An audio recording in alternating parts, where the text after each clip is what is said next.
move on to why China would be number one. To set the scenario. Now, I'm not promoting because I'm a Chinese. I'm a Singaporean, I'm international. I try to be very objective. At one time, I was promoting Japanese management. Right? But whoever is number one, I promote. That's it. Simple. Because there must be something in a country that becomes number one. Why China be number one? Right? One of the problems with modern research is that economists only look at what is available statistically. Therefore, their time frame at the most is 100 years, and frequently much shorter. And the beauty of their work is in preciseness, but change itself is never so clear and clean cut. Now, so I'm going to propose a model that is not a theory that doesn't follow the typical economist prediction model. Right? I have a theory that follows on how the winds of change are blowing. And I don't look at 100 years, but I look at 1,000 years. From the time, of the Tang dynasty in China, when China was number one country in the world, technology the most advanced, right? And then, you see, in the Chinese thinking, the time frame is much, much longer. That's why the US compete with Japanese. The Japanese easily could overtake the American until the Asian financial crisis. If not for their banking sector and the lending and financial, they could have overtaken. Because the Japanese fundamentally also think long term, not 1 year, quarterly. So if your company is subjected to quarterly reporting, your hands are all tied. Very hard for you to move. Very hard for you to take long strategic vision. Now, and of course, I'm not written about it. There's certain things that I do, I don't write in book. I lecture in seminars and all that. Now, can you see or you can't see? Okay, now if that's a problem. Okay? You see the map, right? This is the map of the world. Right? What I call the feng shui theory. I get this lecture in Japan. They like it very much. The Japanese are also quite keen to they see economy is important, but they also share the same cultural context. What about feng shui? First of all, the one belief in the Chinese is that feng shui 轮流转. Right? You will never be. If you look at corporate history, no company remained number one forever. Roman Empire didn't last. Microsoft also will not be number one forever too. Right? So it will turn, it will move. Now let me explain to you in detail how this is going to happen. Okay, now, let me get it going. Yeah? First, see the bottom. Right? If you start from the Tang China, then you find that growth and progress has taken a certain path. Imagine in your mind, 1,000 years. The Mongol rose, then Middle East rose, then Europe. Right? So the Muslims were actually quite advanced. A lot of science and technology came from the Arabs, Middle East. Right? So I'm saying, then Europe, then Britain. Right? Then of course, what I'm trying to say is this, although we call Europe, it's actually Asia. As a continent, it is Asia. Do you follow? Asia continent includes Europe. Asia is the largest continent in the world.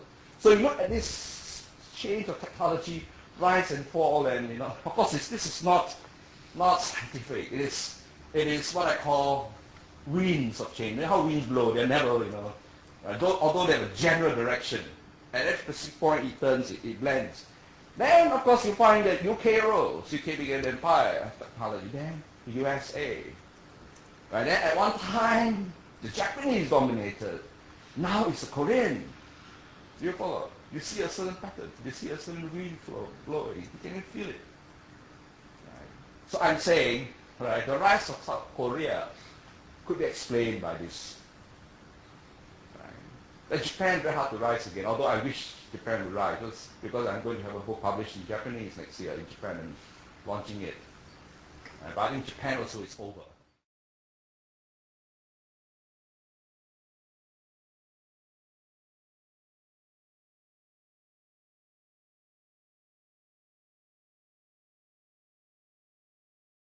Right. So now, China versus US, who will win? Right. My argument is that because CISCO is very much a US company, unless you change the perception that you're really a global company, US is one of the center. Right. Then of course you find that US are out of sync with the world opinion on critical issues that affect everybody. Or environment. I think this is very fundamental. But we don't expect a Texan oil president to be pro-environment. Very hard. He lives, he grows up, oil was everything for him. The pollution comes from mainly oil. Right? So, right, they avoided the Kyoto Protocol. That alienated the US in a lot of people's mind. Number two, they go to war without UN sanction.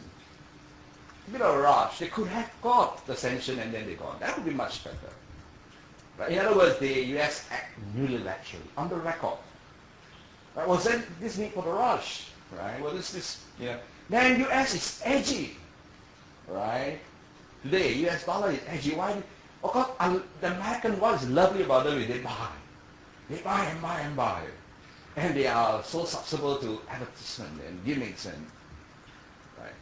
Try to do that in China. China, right, although China economy rises, savings also rise. That's not the same. Right? So you don't launch a product, where would you launch it? US. Well, I really like the green dollar, What the irony I told people, US is green, and yet they're so anti-environment. And then you have the yen actually is a better bet. So when I go to China, I keep my yen, I no longer convert back. Then you have Katrina reviews. Right, when I saw the images of Katrina, right, New Orleans, I get the feeling that at first I was shocked because I was usually my wife watch TV and I do my work, and I thought somewhere in Africa, the things happening. Immediately, I couldn't believe that it is New Orleans, US. I could not believe it. It cannot be America.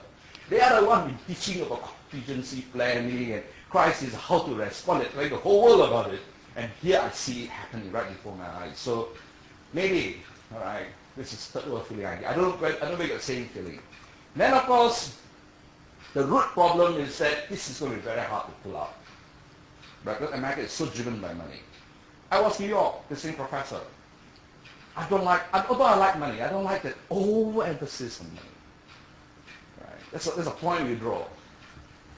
Beyond that, I think, you can't bring the money. I was working in the bank, ABN Bank, Dutch bank, manager of a bank.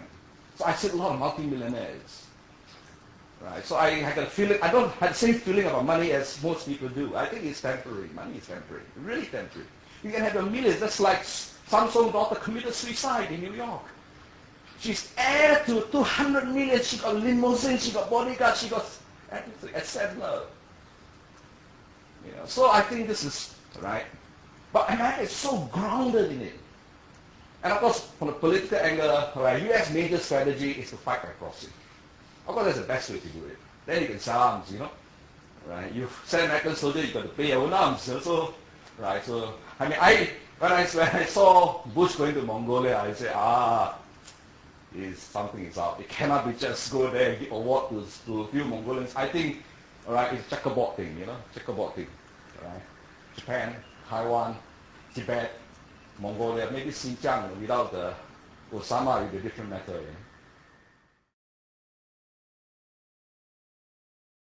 So, broad perspective.